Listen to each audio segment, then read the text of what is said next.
Il est 3 heures du matin à Las Cruces, au Nouveau-Mexique, où la police intervient dans une maison après qu'une femme a signalé qu'un homme avait été abattu et tué dans le jardin.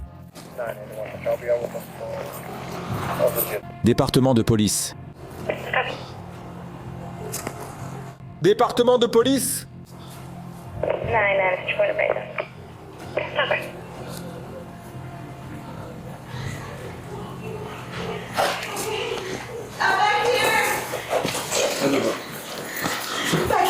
S'il vous plaît, vous tous. Oui. D'accord. Je te laisse partir, d'accord.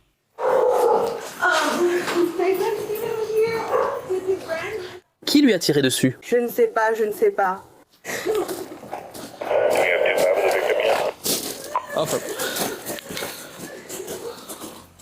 À l'intérieur d'un cabanon, les agents trouvent Steven Sanchez, 34 ans, mort d'une blessure par balle apparente à la tête, sans arme du crime en vue. Ensuite, un officier a l'occasion de parler à la personne qui a passé l'appel au 911. Vous avez des infos sur ceux qui ont fait ça? Je crois qu'il s'appelle Easy. Easy. Oui.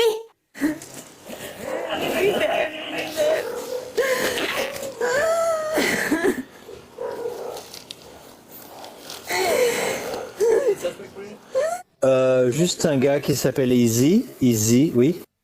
La police identifie plus tard Easy comme étant Isaiah Joseph Rea, âgé de 25 ans, qui va bientôt devenir l'objet d'une chasse à l'homme de plusieurs jours.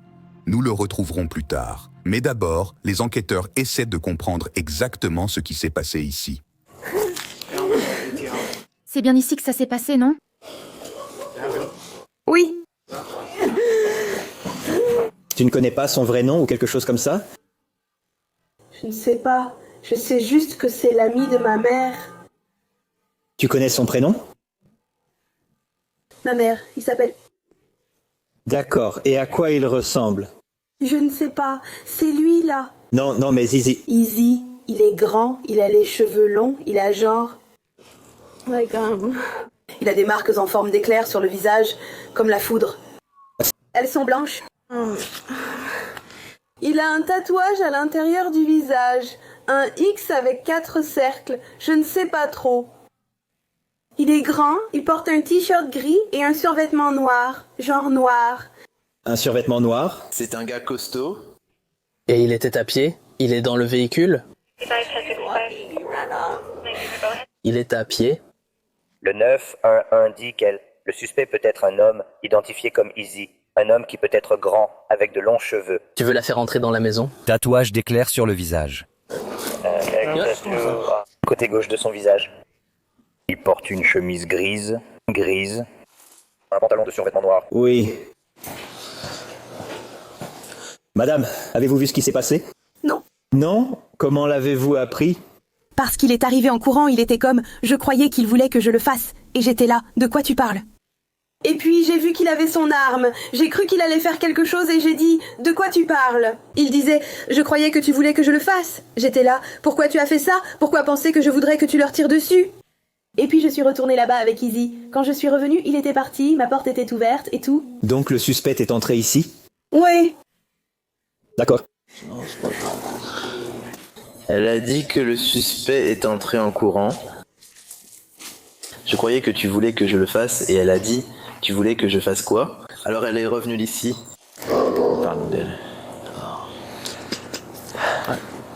Ouais, ça semble être un code 30, mais il n'y a pas d'arme dedans. Il semble que l'entrée vienne de la bouche vers le haut, même si ça pourrait aussi venir du haut vers le bas. Oh, il est là-dedans, 17. D'accord. Mais dis-moi ce qu'on sait jusqu'à présent. On sait seulement qu'un homme a couru dans la maison. Elle ne l'a vu que traverser en courant. Elle a juste donné sa description, c'est tout. Il y a une douille là-dedans. Au début, ça évoque un code 30, sans arme toutefois. Donc, vous étiez ici et ensuite il est entré à l'arrière? Oui, mais ils étaient ici, ils traînaient. Ma mère est partie, alors on était avec son petit ami, il traînait avec nous jusqu'à son retour.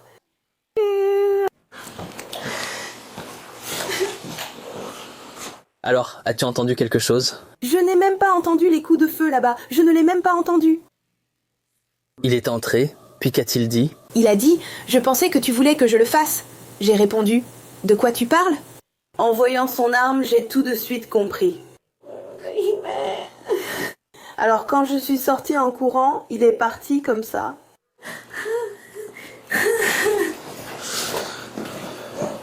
Est-ce que vous avez des caméras? Oui, mais je ne sais pas si elles marchent. Elles sont dans la chambre de ma mère. La chambre de ma mère, elle est fermée à clé, mais... C'est une caméra là-bas? Oui, mais elle n'est pas branchée. Il y en a à l'extérieur, elle a dit que c'est sa mère qui y a accès, mais elle n'est même pas sûre qu'elles enregistrent. D'accord. Un témoin dit que le suspect était dans la maison depuis 1 heure avant de tirer sur Steven, affirmant que quelqu'un voulait qu'il le fasse. Ensuite, un autre témoin arrive à l'improviste avec des détails présumés alarmants à partager. On ne peut pas maintenant, d'accord? Je vise ici. Il y a une scène de crime juste ici.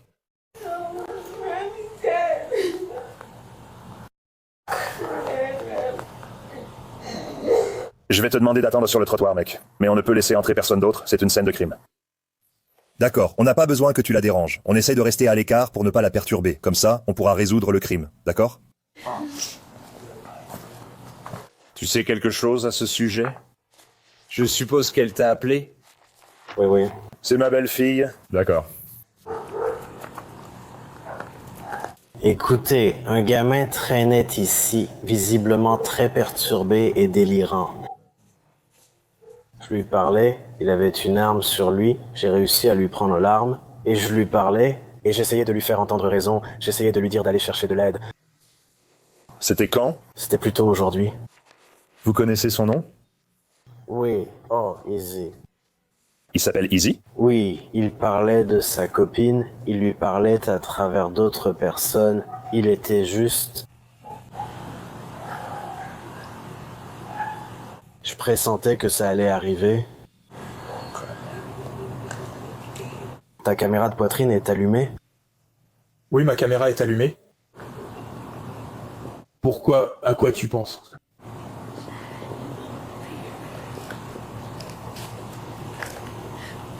Je parlerai davantage si elle était éteinte. Je ne peux pas faire ça, mec, d'accord. D'accord. Mais je suis plus qu'heureux d'écouter.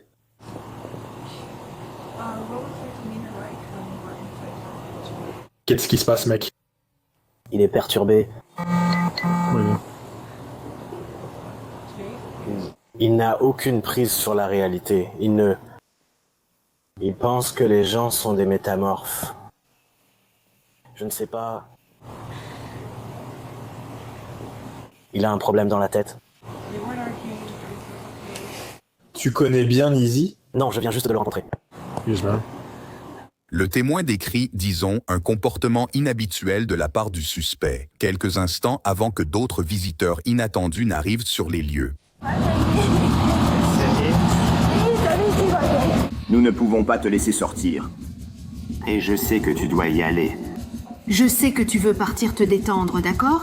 Tu peux me rendre un grand service? Tu retournes à ton appartement? Non. D'accord. Oh mon Dieu! Je sais que tu veux accéder au système. Peux-tu aller à ton appartement récupérer ton téléphone pour entrer le numéro? Nous devons comprendre ce qui s'est passé et faire ce qu'il faut pour ton fils. Donc, nous avons besoin de l'aide de tous. Je sais que c'est beaucoup demandé en ce moment.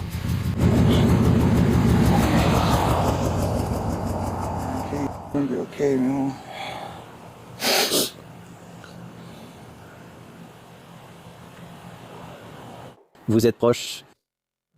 Oui, on est vraiment proches. D'accord. T'a-t-il déjà parlé de quelqu'un avec qui il avait des problèmes ou autre chose? Il est gay et il s'entend avec presque tout le monde. Ils s'entendent avec tout le monde? D'accord. J'ai appris seulement la semaine dernière par ITA qu'il avait acheté une arme et... A-t-il dit que c'était pour sa protection? Il a juste dit, je ne sais pas, il sortait à peine de prison. Il venait juste d'acheter une arme. Ouais. Tu as dit 2 il y a environ 1 semaine? J'ai découvert sans savoir quand tu l'as vraiment eu.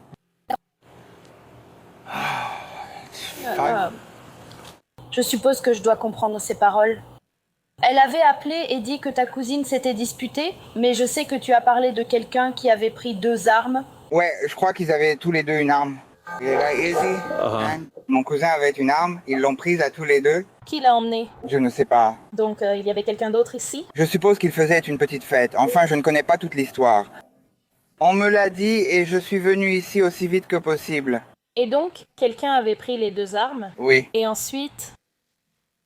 Je suppose qu'au bout d'un moment, ils l'ont rendu, je suppose. Je ne sais pas il y a combien de temps tout ça s'est passé, ni quelle était la raison de toute cette dispute.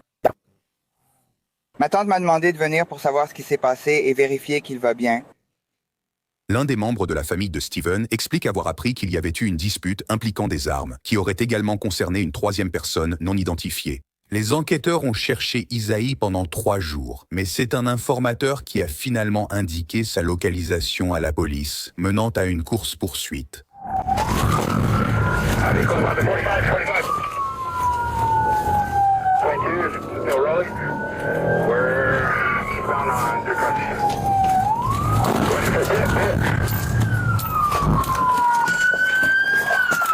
Levez les mains, sortez de la voiture maintenant, sortez de la voiture maintenant.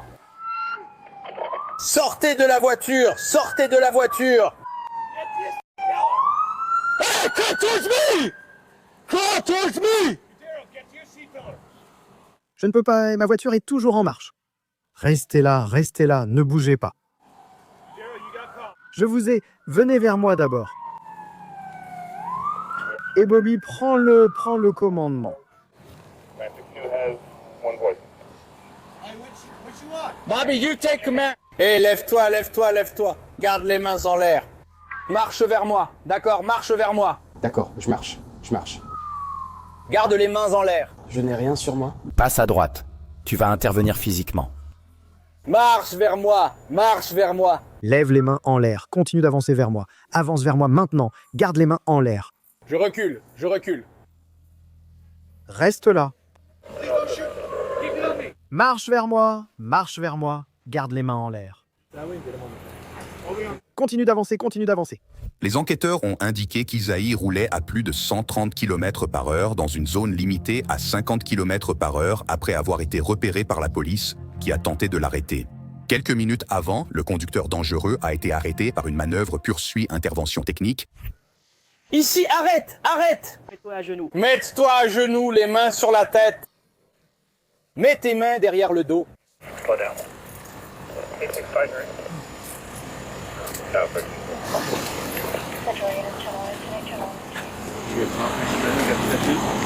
Yeah, it's him. It's him.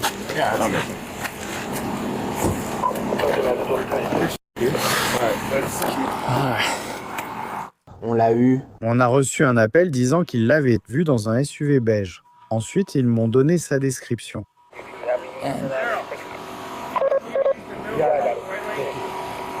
Alors j'ai dit à Vonsuela, parce qu'il était avec moi, « Eh, viens avec moi !»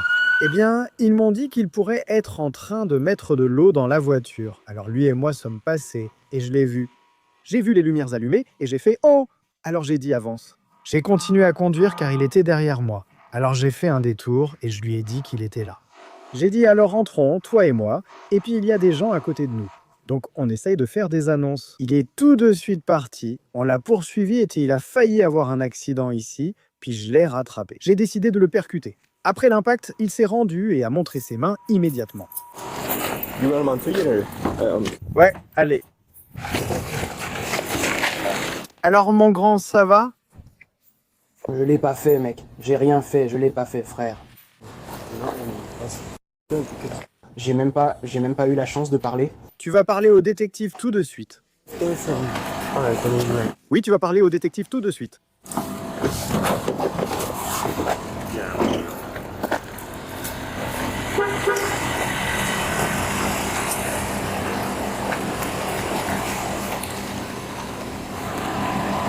It's your life.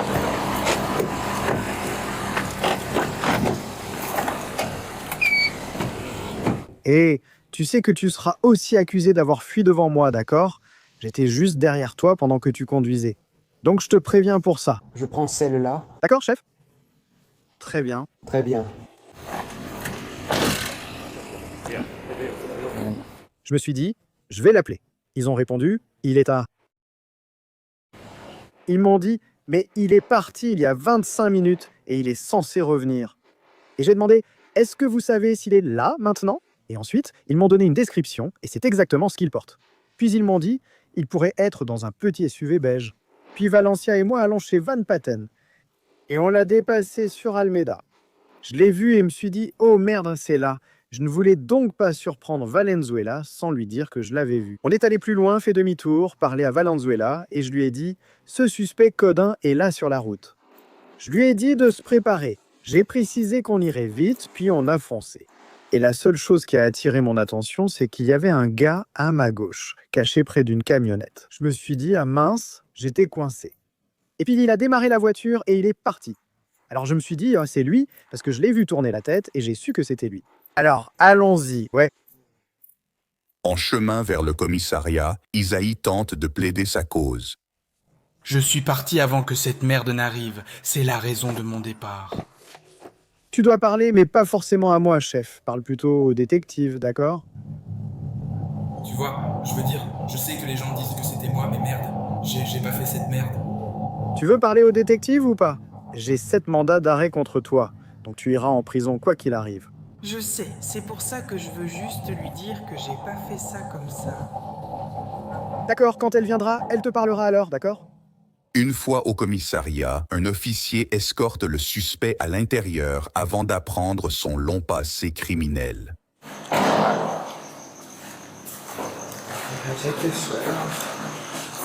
Non, pas pour l'instant, non. Vous pouvez vous rafraîchir ici. As-tu perdu beaucoup de poids? Sur ton permis de conduire, tu as l'air costaud. Sur mon permis de conduire? Ou sur ta carte d'identité? Oui. Choisis un côté, ça n'a pas d'importance.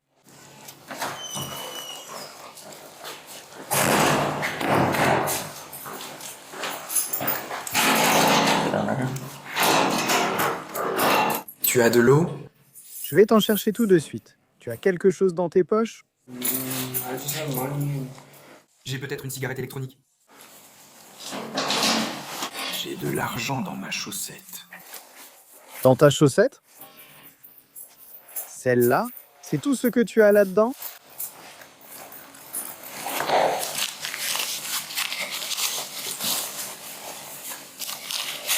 Tu as des blessures, quelque chose juste là, hein?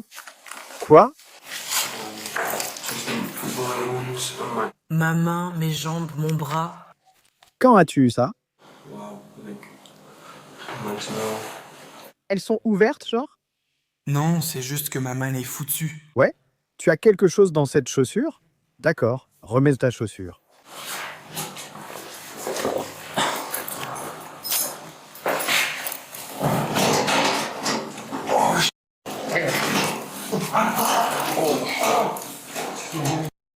Qui t'a tiré dessus? Tu le vois? Oui. Qui t'a tiré dessus?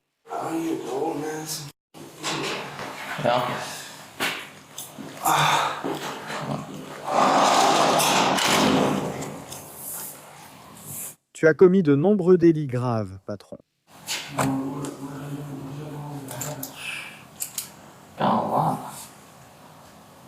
Travail au banc, défaut de comparution, défaut de comparution. Oui, frère, merci. Voie de fait contre un membre du foyer. Meurtre au premier degré.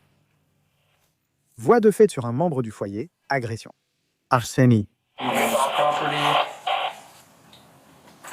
Voie de fait sur un proche.